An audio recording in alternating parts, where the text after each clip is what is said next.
একটা ভিডিওতে দেখলাম দুইজন পুলিশ সদস্য পাবলিক প্লেসে ডিউটিতে থাকা অবস্থায় একটা বাচ্চা মেয়েকে খুব মারতেছে।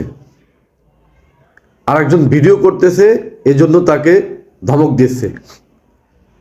আপনারা হয়তো আইনটা জানেন কিন্তু মানেন না। কোনো বাচ্চার গায়ে আপনি হাত দিতে পারবেন না, আপনার হাত দেওয়ার কোনো রাইট নাই। একটা শিশুর গায়ে কারোরই হাত দেওয়ার রাইট নাই। সে অন্যায় করলে তার বাবা মা আছে, গার্জিয়ান আছে, আপনি তাদের সাথে কথা বলতে পারেন। আর যার সন্তানকে এভাবে মারধর করেছে, এটা কিন্তু সম্পূর্ণ বেআইনি এবং দণ্ডনীয় এবং শাস্তিযোগ্য অপরাধ। আমি বলবো আপনারা কাজটা মোটেও ঠিক করেন নাই।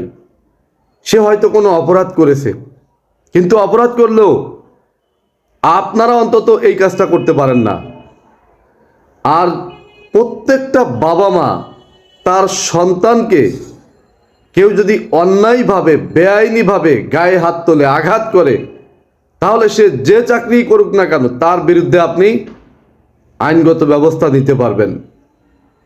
যারা একটা বাচ্চার প্রতি মানবতা দেখাতে পারেন না, তারা কিভাবে দেশের বড় কোনো দায়িত্বে আসলে দেশের প্রতি, দেশের মানুষের প্রতি মানবতা দেখাবেন?